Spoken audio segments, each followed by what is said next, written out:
சொல்லுங்க சாமி. உங்க வீட்ல 27 வயசுல ஒரு பையன் இருக்கான்ல? என் பையன் தான். எதுக்கு கேக்குறீங்க? இல்லம்மா, இப்ப அவனுக்கு நேரம் சரியில்லை, அவனுக்கு தோஷம் நடக்குது. ஐயோ சாமி, என்ன சொல்றீங்க? நீங்க ஒண்ணு பதட்டப்படாதீங்கம்மா. என்கிட்ட நிறைய பேக்கேஜ்ல பரிகாரம் இருக்கு, அதுல ஏதாவது ஒண்ணு பெஸ்டா பண்ணிக்கலாம். சரி, என்ன பரிகாரம் சொல்லுங்க சாமி, உடனே பண்ணிடலாம். வர 2 மாசத்துக்கு வாரம் சனிக்கிழமை கேரளா பகவதி அம்மன் கோயிலுக்கு 1000 ரூபாய் காணிக்க செலுத்தினா எல்லா தோஷமும் நீங்கிடும். கேரளா வரைக்குமா?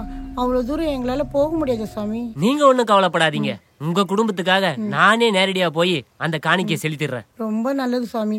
இந்த பரிகாரம் பண்றதுக்கு எவ்வளவு சாமி செலவாகும்? 8 வாரத்துக்கு 8000, போயிட்டு வர 7000, மொத்தம் சேர்த்தா 15000. ஐயோ சாமி, அவ்வளவு ஆகுமா? கொஞ்சம் டிஸ்கவுண்ட் பண்ணக்கூடாதா? கடவுள்கிட்டயும் டிஸ்கவுண்ட் கேட்டு பாப்போம், அவரு பாதி பிரச்சனை தான் சரி பண்ணுவார். பரவாயில்லையா? வேணாம் சாமி, நான் மொத்த பணத்தையும் தர்றேன், நீங்க இங்கே இருங்க.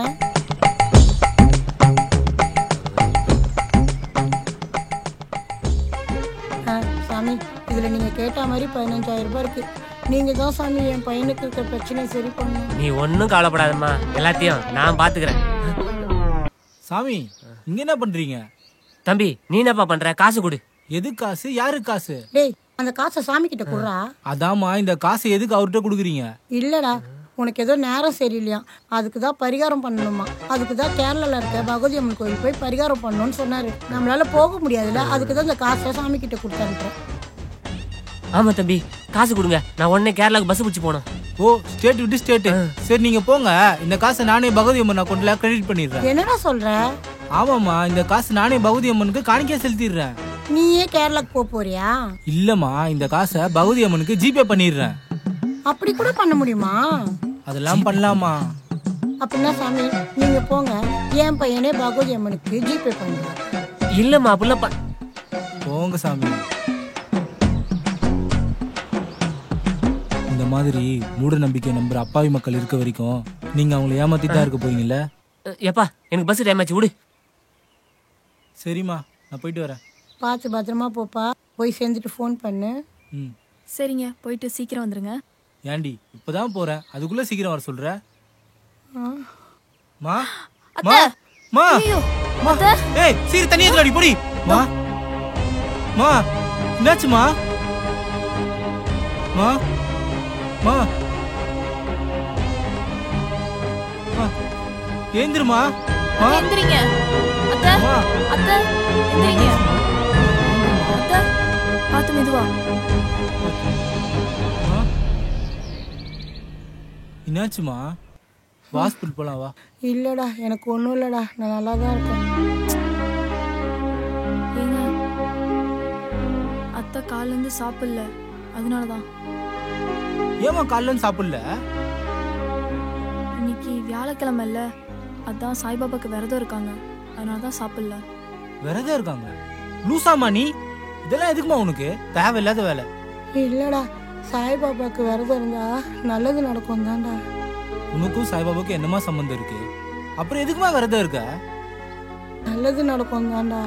மா, சாப்பிடாம இருந்தா நல்லது நடக்காதுமா, கெட்டது தான் நடக்கும். இதுக்கப்புறம் வியாழக்கிழமை விரதம் இருக்கேன், சனிக்கிழமை விரதம் இருக்கேன்னு சொல்லிப்பாரு, அவ்வளவுதான் உனக்கு. முதல்ல விரதம் எதுக்காக இருக்காங்க தெரியுமா? உடம்ப சீரமைக்கிறதுக்கான ஒரு ப்ராசஸ் தான் அது. உனக்கே உடம்புல 1008 பிரச்சனை இருக்குமா, இதெல்லாம் உனக்கு எதுக்குமா? ஏய், நீ எதுவும் சொல்ல மாட்டியா? இல்லங்க, நான் சொன்னேன். டேய், அவளை எதுவும் சொல்லாதடா, இனிமே நான் அந்த மாதிரி பண்ண மாட்டேன். உனக்கு இதெல்லாம் யாரும் சொல்லித்தரா? ஓம் ஸ்ரீ சாய்ராம். என்னம்மா, விரதெல்லாம் கரெக்டா இருக்கிறீங்களா? இன்னைக்கு நாள் முடிகிற வரைக்கும் பச்சை தண்ணி கூட பல்லுல படக்கூடாது. அது என்ன பச்சை தண்ணி? விரதத்தை கழிச்சிட்டியா? யோ, வெளியே போயா. டேய் டேய், சாமி அப்படிலாம் சொல்லாதடா. மா, நீ கொஞ்ச நேரம் சும்மா இருமா. யோ, வெளியே போயா, போ.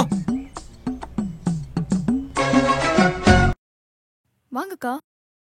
என்னாச்சுங்கக்கா? ஒரு 500 ரூபா இருந்தா குடுக்குறியாமா? அடுத்த வாரம் கொடுத்துட்றேன். ஒரு நிமிஷம்க்கா,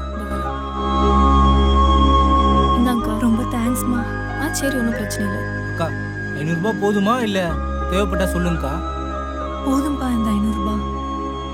சரிக்கா. ஏன் ரொம்ப டென்ஷனா இருக்கீங்க? குழந்தைக்கு உடம்பு சரியில்லைப்பா, 2 நாளா ஜுரம். அதுதான் சாமியார்கிட்ட கூட்டிகிட்டு போய் மந்திரிக்கலான்ட்டு போறேன். சாமியாருக்கு காணிக்கையா கொடுக்கதான் இந்த 500 ரூபாய். ஏங்கா நீங்க வேற குழந்தைக்கு உடம்பு சரியில்லை ஹாஸ்பிட்டலுக்கு கூட்டு போங்கக்கா. ஏங்கா சாமியார்ட்டெல்லாம் கூட்டு போறீங்க?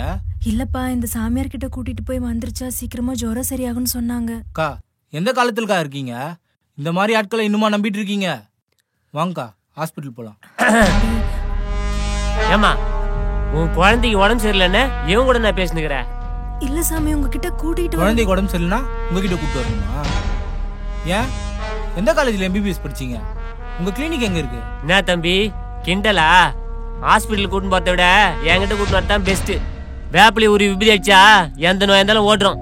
விஷயம் தெரியாம பேசாதீங்க. யோ, உங்க மூட நம்பிக்கையாலே முட்டாள்தனத்தாலே எத்தனை பேர் கஷ்டப்படுறாங்க தெரியுமா? தம்பி இதெல்லாம் உங்களுக்கு புரியாது. ஓரமா நீ வேடிக்கை மட்டும் பாருங்க. அண்ணா அந்த வீட்டில் மாத்திரம் வாங்கின ஒரு சொல்லிட்டு இந்த வீட்டில் நிற்கிறீங்க. இந்தாங்கண்ணா பிடிங்கண்ணா. ஏன் இது யாருக்கு மாத்திர? என் பொண்டாட்டி. உங்கதான் பொண்டாட்டியே இல்லையே. இல்லப்பா அது வந்து இல்லப்பா அது வந்து யோ சொல்லியா? இல்ல தம்பி, எனக்கு தான் 2 நாளா உள்ஜோரம். அதான் மாத்திரை வாங்கின சொன்னேன். ஏயா ஊர்ல இருக்க பச்சை குழந்தைக்கு உடம்பு சரியில்லைன்னா ஹாஸ்பிட்டலுக்கு கூட்டு போகாம ஊண்ட கூட்டு வரணும். அதுக்கு 500 ரூபாய் வேற கொடுக்கணும். ஆனா உனக்கு உடம்பு சரியில்லைன்னா மெடிக்கல்ல போய் மாத்திரை வாங்குவ.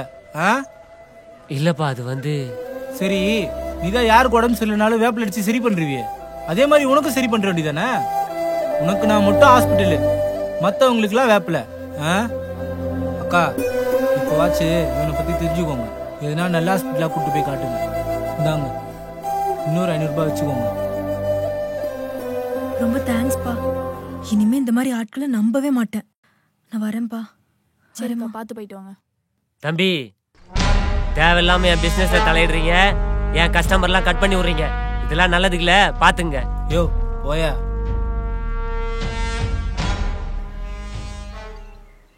ஆமாப்பா, ஆமா ஆமா.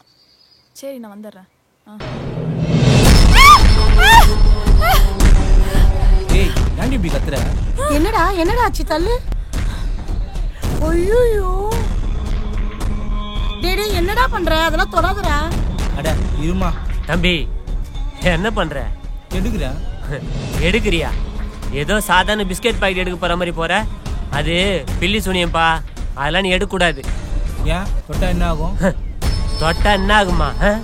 கை காலெல்லாம் விளங்காம போய் வீட்டுக்குள்ளே பட்டுன்னு கிடப்ப. பரவாயில்லையா? பரவாயில்ல, அதெல்லாம் நான் பாத்துக்கிறேன். எனக்கு அதுல எல்லாம் நம்பிக்கை இல்லை. ஏங்க வேண்டாங்க, எனக்கு எதுவும் பயமா இருக்கு.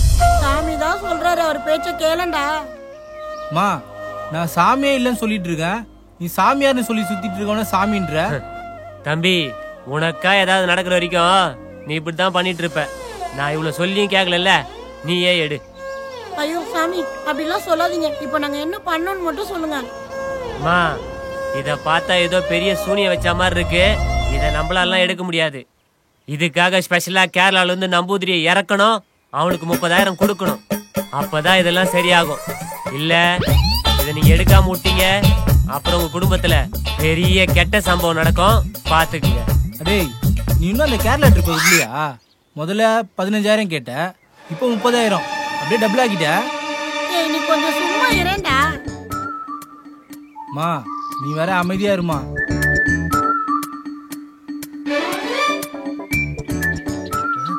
தம்பி என்ன பண்றீங்க? அது மளிகை சாமான் சீட் தான்ப்பா. மஞ்சள், குங்குமம், டாலு, லெமனு.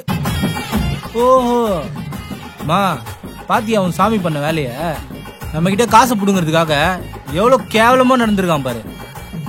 யோ இன்னும் ஒரு நிமிஷம் நீங்க இருந்த போலீஸ்ல புடிச்சு விட்டு ஒழுங்கா போயிடு. இதை எடுத்துட்டு போ.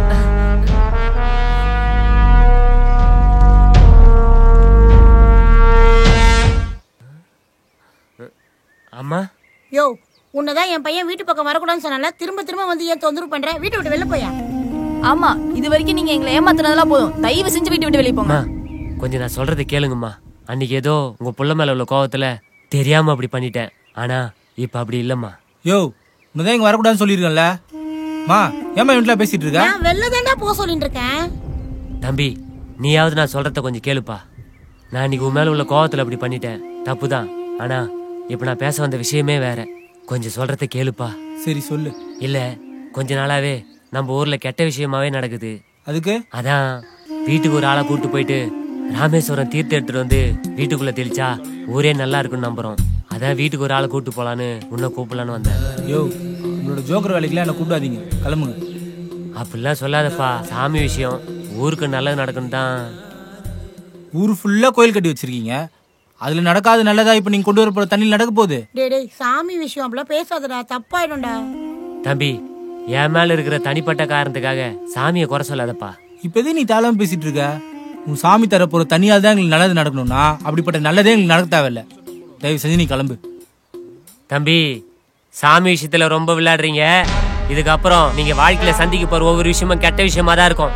அவ்வளோ ஏன், இனிமே நீ கேள்விப்படுற எல்லாமே கெட்டதா தான் இருக்கும். யுவராஜ் அண்ணா, குரூப் 4ல பாஸ் ஆயிட்டீங்களாண்ணே? போஸ்ட்மேன் லெட்டர் கொடுக்க சொன்னாரு உங்ககிட்ட.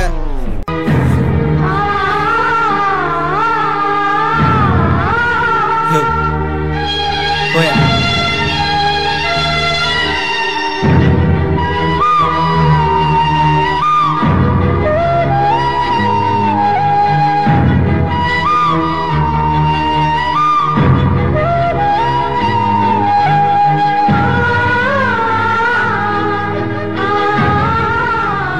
கோயில் கட்டி வச்சிருக்கீங்க, அதுல நடக்காது நல்லதா இப்ப நீங்க கொண்டு வர போற தண்ணியில் நடக்க போகுது?